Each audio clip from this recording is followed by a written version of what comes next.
Sebagaimana yang diperkirakan banyak orang, maka KTT G20 menjadi ajang pernyataan politik. Salah satu buktinya, Trudeau dan Xi Jinping bersih tegang. Xi Jinping memarahi terang-terangan Trudeau, Perdana Menteri Kanada yang masih junior dalam urusan perang antar national interest, dengan polosnya mengatakan ke media apa isi pembicaraan berdua dengan Xi Jinping. Trudeau gak bisa mendem jero, pamer, dan memang ini efek dari demokrasi ala Amerika yang sok-sokan freedom of speech, namun tidak memilih mana yang akan dibicarakan keluar ke publik. Di Kanada, Tiongkok memang sedang ditekan. Anti-Tiongkok atau xenophobia bukan di orang Cinanya ya, atau Tionghoanya ya, tapi xenofobianya adalah negara Tiongkok yang komunis itu yang ditakuti. Karena Tiongkok menggunakan taktik dagang untuk menaklukkan ekonomi Kanada. Prakteknya merugikan Kanada dalam jangka panjang itu sudah terbukti. Dan semua itu terasa setelah 10 tahun menjalin kerjasama terutama dengan BUMN Tiongkok atas nama pembangunan pelabuhan dan jalanan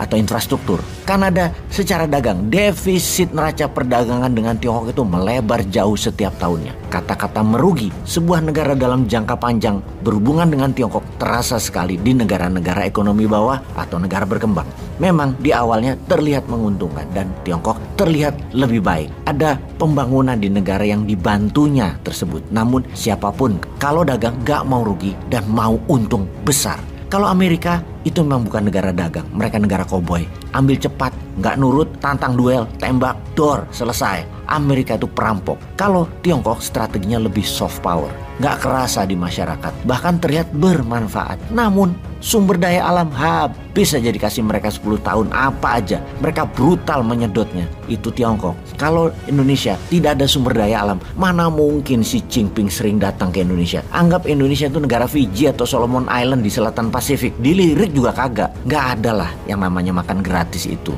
Walau Indonesia harus melanggar pasal 33, gak apa-apa. Itu bagi pejabatnya ya. Karena biar terlihat membangun oleh rakyat. Mengapa pasal 33 dilanggar? Karena sesungguhnya kelolaan atas SDA atau sumber daya alam bukan oleh swasta atau asing, di mana saat ini diberikan 100% atas isi tanah air tersebut. Harusnya tanah air Indonesia yang diperjuangkan oleh para pahlawan itu dengan tumpah darah tidak boleh dikuasai 100% penuh. Namun ibarat hotel, gedungnya punya kita, namun operatornya boleh pilih Hyatt, Kempinski, Four Seasons, apapun itu.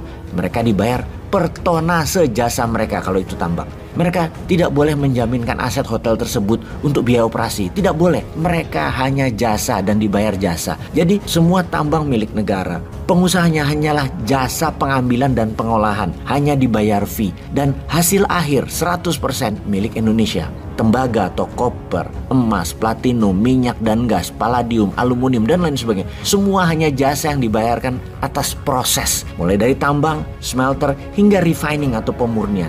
Di mana produk akhirnya kembali milik Indonesia. Itulah mengapa Newmine akan mendirikan SKK Minerba sebagai BUMNK, Badan Usaha Milik Negara Khusus Mineral dan Batu Bara. Hasil akhir tadi, mineral dibagi atas mineral produktif seperti komoditi, juga mineral strategis dan mineral vital. Mineral strategis seperti logam mulia bisa sebagai underlying cetak duit rupiah. Mineral vital seperti uranium, thorium sebagai alat tekan atau deterrent. Dan logam tanah jarang sebagai alat tawar atau bargaining power. Hal ini bukan perubahan usulan tadi, tapi hal ini menambah pada sektor pendapatan negara serta kekuatan ekonomi negara. Sehingga semua perusahaan Tiongkok di Indonesia kita akan beli balik. Swasta akan dimodali dan swasta yang dimodali bukan orang yang selama ini dia lagi yang kaya, yang mendapatkan standby loan dari printing money. Orang baru. Tetapi sekali lagi orang baru, manusia Indonesia baru yang nasionalis. Di mana dalam 10 tahun ke depan Indonesia